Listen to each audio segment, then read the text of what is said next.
আজকে বানাবো অনুষ্ঠান বাড়ির মতো ঝরঝরে আলুর ঝুরি ভাজা। তো দেখতেই পাচ্ছেন কতটা ঝরঝরেভাবে তৈরি হয়েছে, আর একটার গায়ে একটা লেগেও যায়নি। তো একদম সহজ উপায়ে দেখিয়েছি, যে কেউ কিন্তু এটা বানাতে পারবে, সেভাবে কঠিন কিছু না। একদম সহজ রেসিপি, সবারই কিন্তু ভালো লাগবে। আর কতটা মুচমুচে হয়েছে দেখুন একবার। তো এইভাবে কিন্তু এটাকে বানিয়ে 1 মাসের বেশি কিন্তু স্টোর করে রেখে খেতে পারেন। তো আশা করি আজকের রেসিপিটি আপনাদের ভালো লাগবে। যদি ভালো লাগে তাহলে আমার ভিডিওতে একটা লাইক দেবেন। নতুন কেউ হয়ে থাকলে অবশ্যই আমার চ্যানেলটিকে সাবস্ক্রাইব করে নেবেন। তো সবার আগে নমস্কার, কেমন আছেন সবাই? আশা করি ভালো আছেন। শুভ্র শান্তি ব্লগে আপনাদের সবাইকে স্বাগত জানাই, আমি শান্তি। তো একদম ঝরঝরে আলুর ঝুরি ভাজা বানানোর জন্য প্রথমেই আমি নিয়েছি আলুর খোসাটাকে ছাড়িয়ে নিয়েছি, তারপরে একটু জলের মধ্যে রেখেছি। এইভাবে রেখে আমি গ্রেট করে নেব। তো আপনারা চাইলে বটিতে কেটে নিতেও পারেন সরু সরু করে। তো দেখতেই পাচ্ছেন একটা জিনিস, এই গ্রেটারের যে দিকটা বড় ছিদ্র রয়েছে ঠিক ওই দিকেই আমি এভাবে গ্রেট করে নিচ্ছি।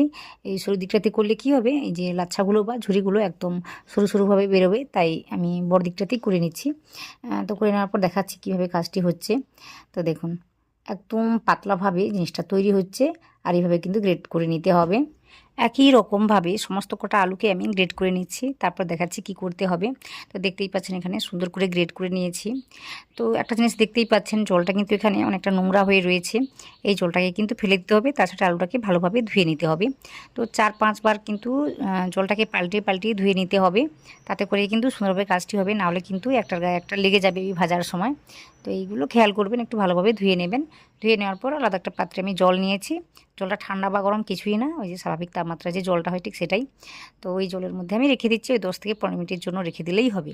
তো এইভাবে আমি রেখে দিয়েছি, তারপর 15 মিনিট পরেই দেখাচ্ছি আপনাদের। তো এই কাজটি করলে কি হবে, আলুগুলো আর নেতিয়ে পড়বে না, এইভাবে খাড়া খাড়াভাবে থাকবে। তো জিনিসটা ভাজতে অনেক সুবিধা হবে, আর একটা একটা লেগে যাবে না। তো এই কটা জিনিস রয়েছে, এইগুলো মাথায় রাখলে কিন্তু এই যে আলুর ঝুরি ভাজাটা একদম ঝরঝরেভাবে তৈরি করা যায়। তো সেটাই আপনাদের সাথে শেয়ার করছি আজকে। তো এখানে আমি কি করেছি, আলুটাকে ছেঁকে নিচ্ছি ওই জলের থেকে তুলে নিয়ে। তো এইভাবে কাজটি করে নিলে আলুটা একটু শুকিয়ে যাবে, সেভাবে না শুকলেও চলবে। তো আমি কি করেছি, ওই 5 মিনিটের জন্য জলটাকে ঝরিয়ে নিচ্ছি। তারপর দেখাচ্ছি কি কি লাগবে আমার এই রেসিপিতে। তো দেখুন এখানে আমি হাফ কাপের মতো নিয়েছি ওই বাদাম, আর ওই কারি পাতা আমি নিয়েছি। যতগুলো লাগবে ততগুলোই নিয়েছি, আপনারা চাইলে বেশি কম করে নিতে পারেন।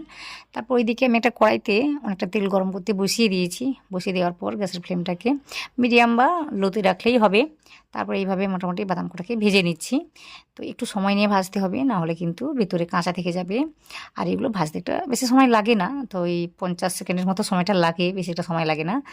তো মোটামুটি 1 মিনিট ধরে হালকা আঁচে এগুলোকে ভেজে নিতে হবে। ভেজে নিয়েছি, ভেজে নেওয়ার পর আমি ওই যে কারি পাতাটা ছিল ওটাকেও আমি একই রকমভাবে ভেজে নিচ্ছি। তো এটা ভাজতে বেশি একটা সময় লাগে না, মোটামুটি চটজলদি একটি কাজ, বা এই রেসিপিটি ভীষণই তাড়াতাড়ি এটা বানানো যায়। তো আজকের এই রেসিপিটি দেখুন, আশা করি আপনাদের অনেক কিছুই ভালো লাগবে। ভালো লাগলে সেটা কমেন্টে জানাবেন, আমার ভিডিওতে একটা লাইক দেবেন। তো এই কাজগুলো করবেন। তো এখানে তেলটা মোটামুটি ভালোভাবে গরম হয়ে গিয়েছে। তারপর আমি কি করেছি, ওই যে আলুগুলোকে দিচ্ছি। তো প্রথমে আমি অল্প করে দিচ্ছি। তো দেখতেই পাচ্ছেন আমি সবসময় কিন্তু গ্যাসের ফ্লেমটাকে হাই রেখেছি, কোনো সময় কিন্তু মিডিয়াম বা লো করছি না। তো তেলটা মোটামুটি ভালোভাবে গরম করে নিতে হবে, খুব বেশি গরম হয়ে গেলে কিন্তু তখন মিডিয়াম বা লোতে করে দিতে হবে। তো এখানে দেখতেই পাচ্ছেন তেলটা মোটামুটি ভালোভাবে গরম রয়েছে। আর এইগুলোকে দেওয়ার সময় যেভাবে ফেনাটা ছিল, এখন কিন্তু ওই ফেনাটা নেই। যতই সময় যাবে ততই কিন্তু এই ফেনার পরিমাণটা কমে যাবে। তো তখনই বুঝতে হবে জিনিসটা সুন্দরভাবে ভাজা হয়েছে, যখন দেখবেন একদম সুন্দরভাবে স্পষ্টভাবে আলুগুলো দেখা যাচ্ছে আর ফেনাটা কমে গিয়েছে। আর এই আলুগুলোকে নাড়তে চাড়তে বোঝাই যাবে যে জিনিসটা অনেকটা হালকা হয়ে গিয়েছে, তখনই বুঝতে হবে এটা সুন্দরভাবে ভাজা হয়ে গিয়েছে। সে আপনি যখন ভাজবেন তখনই বুঝতে পারবেন কতটা হালকা হয়ে যায়। আর এইগুলো ভীষণই মুচমুচে থাকে এই সময়। তো এইগুলোকে নামিয়ে নেওয়ার পর কিন্তু আরও মুচমুচে হয়ে যায়, তো ভয় পাওয়ার কিছুই নেই। তো দেখতেই পাচ্ছেন তেলটাকে ভালোভাবে আবার গরম করে নিয়েছি। গরম করে নেওয়ার পর একই রকমভাবে আলুগুলোকে দিয়েছি। দিয়ে কিন্তু একটু সময় থেমে যেতে হবে, তারপর কিন্তু নাড়তে চাড়তে হবে। ওই যে বললাম, যতই সময় যাবে ততই কিন্তু এই ফেনার পরিমাণটা কমে যাবে। তো একদম যখন ওই ফেনার পরিমাণটা কমে যাবে তখনই বুঝতে হবে এগুলো সুন্দরভাবে ভাজা হয়েছে। আর দেখুন কতটা কি বলবো, একদম আলাদা আলাদা হয়ে ভাজা হয়েছে জিনিসটা, কারোর গায়ে কেউ লেগেও যায়নি। বেশ সুন্দরভাবে ঝরঝরেভাবে এটা তৈরি হচ্ছে।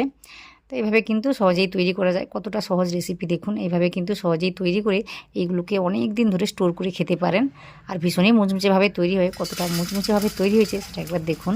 তো একটু ঠান্ডা করে নেওয়ার পর তারপরে যে কোনো এয়ারটাইট বক্সে রেখে দিলেই হবে।